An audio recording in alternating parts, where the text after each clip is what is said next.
Today, we'll be focusing on a topic that is probably at the front of every school leader's mind right now as we settle into this crazy school year that is different from any other that has come before for us. Today, we will discuss why and how attendance equals engagement for our students. Today's session will hopefully provide you with some ideas and examples that you can share with other leaders on your campus. We'll start by sharing why it is so urgent to focus on attendance right now. Then we'll look at two different ways how you can support student attendance. First, by asking questions of your data, and second, by helping students to get there. So let's start with the why. So school funding is usually the first thing that comes to mind when school leaders think of attendance. But there's an even more urgent reason that building systems to support and ensure attendance is critical for successful schools. Consider that all of the other amazing and hard work that you're doing, especially right now, whether that's creative scheduling, technology, PD and support, cleaning and safety procedures, and of course, everything you're doing around effective instruction. All of those practices won't matter if students are not there to participate. So that's why attendance is so critical. If we are fulfilling our purpose as a school, that means we need to start by ensuring students can get there. Your school is not making an impact on the students who are not showing up or logging on. And that's the reality that we have to acknowledge. Attendance is not only the work of the student or the parent. It is something that every person on a campus actually can impact. Many educators think that their job is to educate the students who show up in their classroom, whether that's in person or virtual. But as campus leaders, we need to recognize, and we need to help every adult on our campus recognize that getting students there and getting them engaged is something that we can have influence over, and that there are things that we can control that will have a positive impact. So when you're thinking about attendance, really be focusing on what is it that you can control? What is it that you can do and every adult on your campus can do to support attendance? So now that we have felt that urgency to focus on attendance, how can we ask questions of our data to act on this urgency? That's our first how in supporting attendance systems. So reporting attendance in our new reality requires time and effort from all members of our staff. If we are spending the time to collect this data, we need to ensure that the data is meaningful and that we are able to use it in an effective way. When scientists and researchers are trying to make sense of information, they ask questions of the data they have collected. They look at that data almost as you would a person that you are going to interview. So this is an approach that can help us do more with our attendance data and let that attendance data be a better guide of our practice. To be truly data-driven when it comes to attendance, we have to start with the questions. When you ask questions of your data, you start by developing the questions you most need to know the answers to. What is it that you need to know about attendance patterns and absence reasons to better serve your students? So let's look at some of those questions. What questions would give you insight into how and why students are engaged or not engaged throughout the day or the week? So why are students not logging on or showing up? Another question could be, are the same students showing up to social hangouts and other events we plan, but not class? Why are students not turning in work? What are some of the reasons they have for not turning their work in? Another question might be, are more students attending classes in the AM versus the PM? And then a hard question to ask, but a really informative one, do some teachers have better attendance than others? The answers to any of these questions would help you refine your systems and interventions so that more of your students are with you each day. So these are some of the types of questions that you might pose to your data. Now that you have questions that you would like your data to answer, the next step is to actually align your data set to make sure that you have what you need to get those answers. So are you collecting the right data that's going to get you the answers that you need? And what are those different data pieces that could give you insight into which students are fully engaged and which students need more support? Or which parts of your instructional model are working for students and which are not? Look at the questions that you have that you brainstorm with your team and determine if the data you already have is sufficient or if you might need other sources of information to truly answer your questions. Many questions will be answered by disaggregating that traditional attendance data we're already collecting, looking at it in different ways, maybe time of day or day of the week, or as we said, by subject or teacher. But you also might need new measures of attendance and engagement data that will help you answer other questions that are equally important in understanding that attendance reality. So here's an analogy that can help us understand where these new measures fit. So think of these new measures of attendance and engagement data as measures that will act as formative assessments that help you understand the summative assessment that is your average daily attendance number. So when you look for, what you're looking for are pieces of data that could give you early warning indicators that will warn you of a problem with a student or with a pattern before that starts to affect your ADA, your average daily attendance, or your chronic absenteeism data. So think about these new measures of data, some of the ones here on the screen, by looking at missing assignments across patterns across the campus, or looking at participation in non-class events. Some of those things might be some of that formative assessment, those early warning indicators that would give you a better picture of your overall attendance reality. So how can you collect these measures to get the answers that you need? You need to make a plan for collecting this campus level data as well as your official data. So in this example, you can see that the other measures of attendance and engagement are being collected by this campus as well. So I'm going to give you a minute just to read through their collection plan.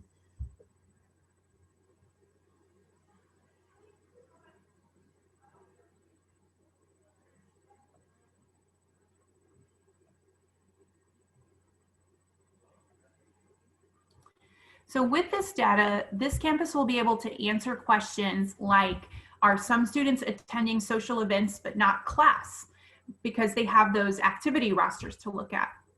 They might also be able to answer the question, why are students not showing up or logging on, by reviewing those student check-in summaries that are being talked about in team meetings, where some of those reasons might have come up. The campus level data will provide more nuance and guidance, some of that, those formative type of assessments into what is going on and what is not working for your students. So both traditional and new measures of attendance data are important to inform the decisions that your team will be making to support students. But if you're going to ask for data, you need to know what you're going to do with it.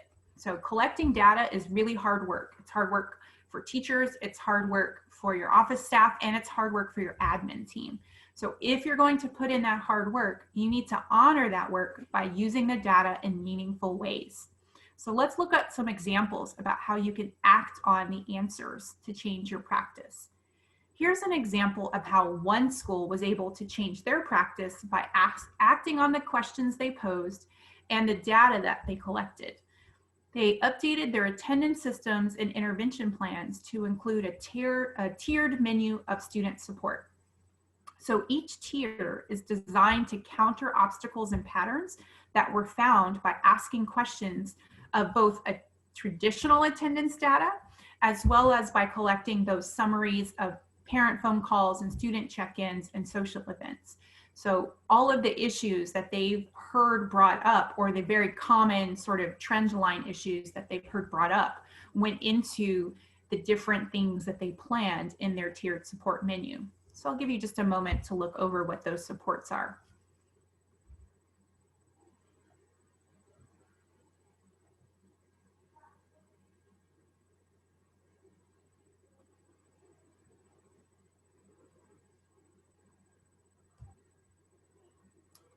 And then next is an example of how one principal has set up a system to share information with his staff. So we can use our answers to both update those big picture systems and intervention plans, but we also need to make sure that as we get this ongoing look into the big picture of our attendance data reality, that we are sharing that information with all adults on our campus.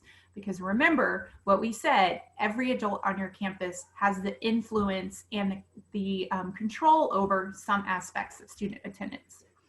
So this admin team creates an attendance data slide every week when they review the data. They then send this slide to their team leaders to add to their weekly team meeting deck. So every team meeting, they have a 10-minute attendance discussion that's a standing item on their agenda. So the team discusses the current data and then makes a commitment to some actions that they can take that will improve attendance.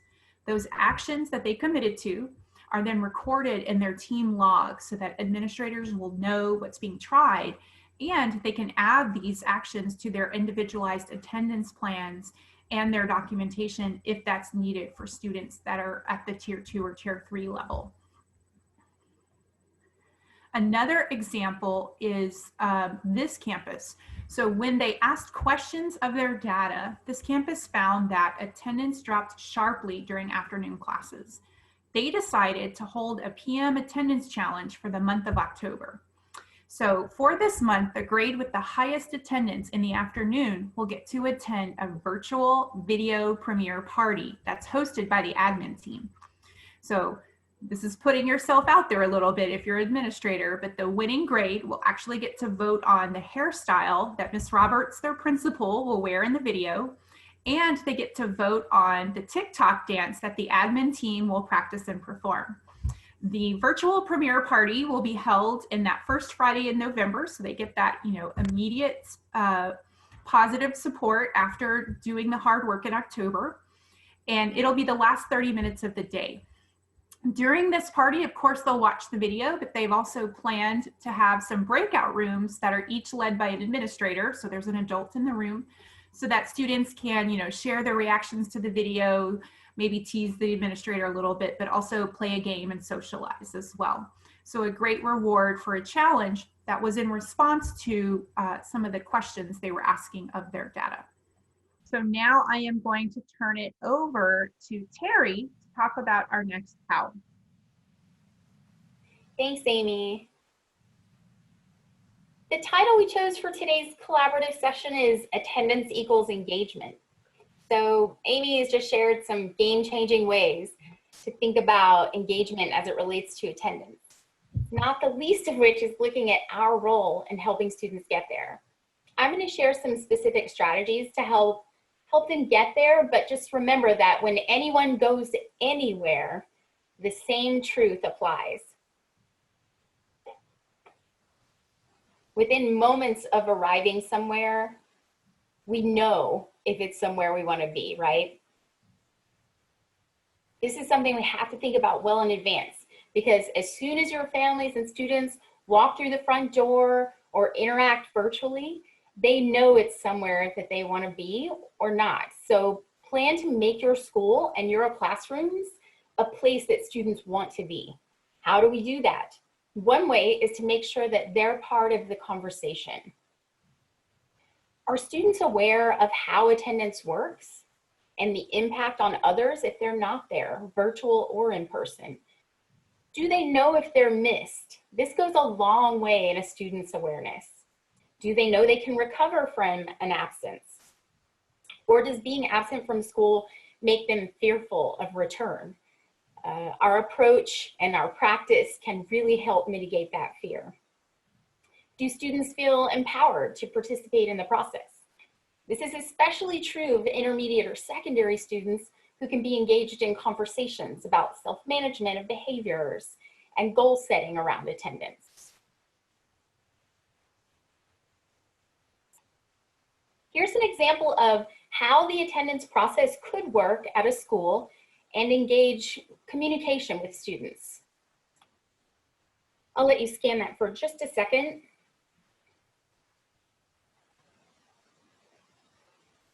Notice that on the day of an absence, there are typical calls home.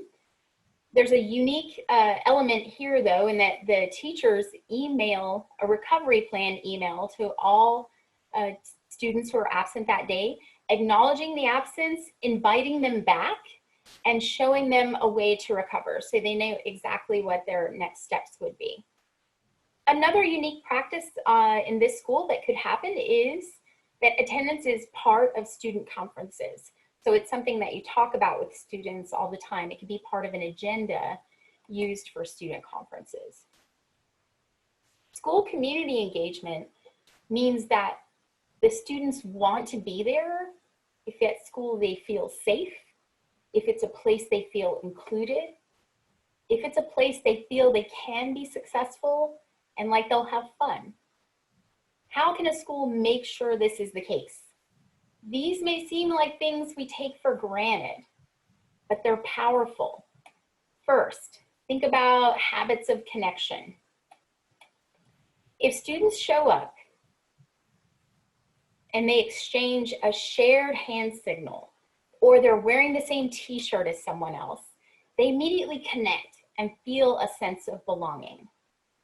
A call and response ritual at the beginning and the end of each day can seem like rote nonsense in some contexts, but for members who belong to a school community that thrives on connection and engagement, this can welcome students at the beginning of the day and send them home at the end of the day with a positive affirmation that they're part of something. Another way to engage students to make sure school is somewhere they want to be is to make sure that cultural diversity is a visible, proactive part of your practice. Students are much more likely to feel like they belong if their cultures are represented and shared experience throughout their learning. This school, in this example, used one advisory period per week for exactly this purpose, a culture club engaged by all classrooms on campus. Attendance equals engagement in the classroom as well. We typically plan our lessons for greatness. If they show up, great, but whether or not they keep showing up and keep engaging will depend very much on how they feel about what happened when they participated. Is your classroom somewhere students want to be? Is there evidence of growth mindset? Do they know that they can grow and progress? Is it obvious and evident that they value relationships in the classroom? Are there community structures, consistent ways and processes that things happen that they can rely on that lowers their anxiety and stress and can let them get straight to the content? Is there clarity of communication? Do they always know what's going on and what's expected of them and what to do next? So exactly how do we ensure that all of these are evident for our students so they'll want to attend and want to engage in our classrooms? Here's a way you can immerse your students in growth mindset ideas, behaviors, language. Add posters and rituals in your virtual classroom or your physical classroom where growth mindset is communicated and the practices are there and available for both you to work into your practice and them. Warn them against fixed mindset practices. The most frequent opportunities for this are to shape their language. Watch for them to say those things that you know will get in their way. If they say, I can't do this, I'm not good at this, help them shape that language so that they understand that this language might get in their way of being successful. Also, there's an example book here, but teach them explicitly about how positive learning experiences can literally change their brain. Teach them how learning works, about how the brain works and changes. Too many of our students are stuck feeling like they are a certain way when it comes to academic achievement, that they can't do that, or they say things like, I'm bad at that. Help them change their mind and shape that language for a growth mindset.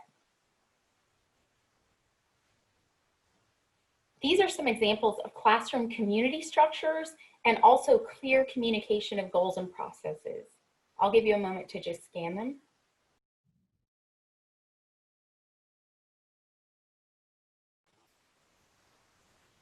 Students in classrooms where expectations are crystal clear, consistent and supported, coached, as in the CHAMPS example here. They're supported in being more successful, more engaged. They'll feel better about returning. Less required redirects, correction moments equals less negative experiences, and they're more likely to really want to engage again. The daily learning plan on the right here makes the goal very clear, exactly how they'll get there, how the day's going to work, and what they'll need to do to be successful. This is a plan for a remote lesson, so both synchronous and asynchronous are part of it, but students will clearly know what's going on, and they'll feel empowered with that understanding, and they'll want to return.